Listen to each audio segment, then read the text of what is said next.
So this week you're going to learn something called I stems. Make sure you have your chart books pulled out to where you see third declension nouns, and you'll see some space for these I stem charts. So within the third declension, there's a subgroup of nouns called I stem. They have mostly the same endings, but they actually add an extra I, which makes sense because of their name, in a few places. So masculine and feminine is the first we're going to take a look at. And I is only added in one place. And to help you remember which case, I have highlighted that genitive plural with a little yellow in your chart book. So everything else that you see, the is, em, ace, ibus, ace, ibus, is exactly the same as regular third declension, masculine and feminine nouns, which you already know. So the only thing you have to learn is that we add an IUM instead of just a UM. And neuter I stem nouns have an I in a few more places. So this is neuter, right? Now, if you remember from neuter, remember nominative and accusative is the same, and since nominative forms are all very different, that's why that's the same there. Something else to help you remember is that nominative accusative plural in neuter in any declension always ends in A. So these are the spots. We've got nominative plural is IA, genitive is IUM, just like masculine and feminine. Accusative, of course, has to be the same as nominative. It's IA, and then the ablative singular is the last one, and it's just an I. Okay, so remember, how do you tell, which case tells you the declension of a noun? What is it? Genitive singular. How do you know a noun is third declension? Because the genitive ends in IS. So whether it's an I stem or it's a regular third declension noun, the genitive ends in IS. Same thing with the I stem nouns. Now, there's three ways to recognize an I stem noun. For the masculine or feminine, the nominative singular and the genitive singular, and an IS or ES, and they have the same number of syllables. Now, or the nominative singular ends in S or X, and the stem, where do you find the stem? The genitive ends in two consonants. Now, for neuter, the nominative singular ends in E, AL, or AR.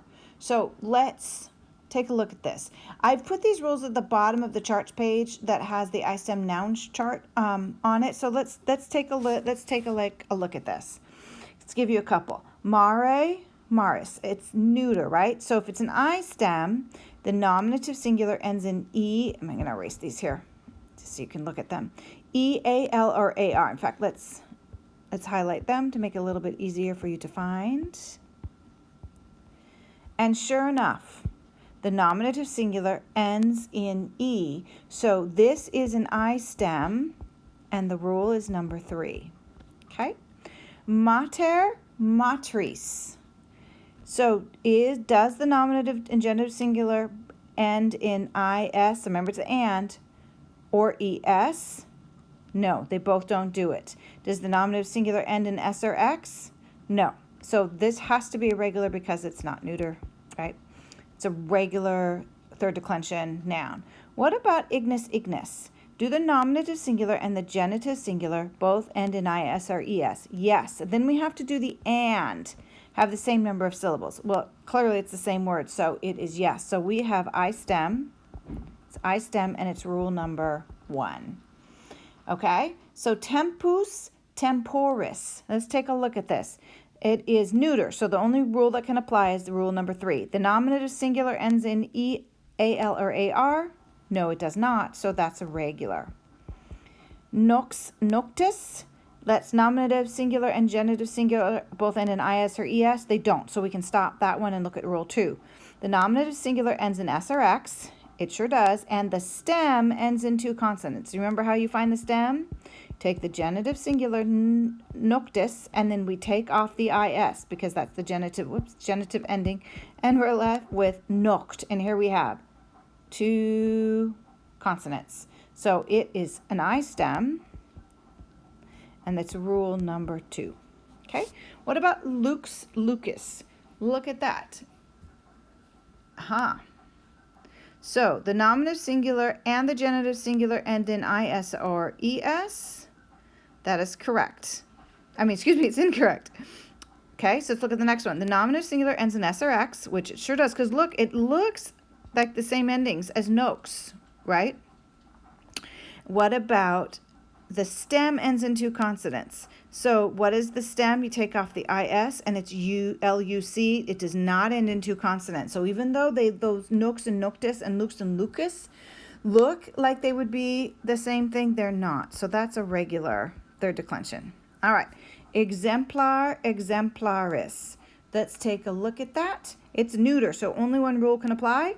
The nominative singular ends in al or ar, and sure enough, it does. So that is an I stem, number 3. Okay, kivis, kivis. All right, let's take a look. The nominative singular and the genitive singular end in is or es. That is correct. And they have the same number of syllables. Yes, kivis, kivis is the same word. So we have an I stem, number 1. What about nubes, nubis? The nominative singular and the genitive singular end in is or es. So be careful about that because you don't have to end in the same. Kivis, kivis, kivis, kivis, those both end in the same letters. It doesn't have to be both an is or both an es. It's an or statement. So we've got nubes and nubis. So that is correct. And have the same number of syllables. They each have 2. So we'll go back and that is an I stem, number 1. Okay, let's look at the last one. Adolescens and adolescentes. It's a masculine, feminine, so it can be either rule 1 or 2. So do the nominative singular and the genitive singular end in an is or an es? No. Let's look at rule 2 then. The nominative singular ends in s or x, which it does, and the stem ends in 2 consonants. So go to the genitive, take off the is. What we've got left for the stem, it ends in 2 consonants. So this is an I stem, and it is rule number 2. Okay, that's all. You do have to know these rules. They're not that hard. They just take some practice to learn. And then the last thing, the only vocabulary word you know that looks like an I stem noun but isn't is iuenis. Okay, that one you're just going to have to know there's some irregularities. That is one right now. That's the only one that's just a regular third declension noun. Just make a note of that in your head. And that's all there is to I stem nouns. Now it's just on to practice.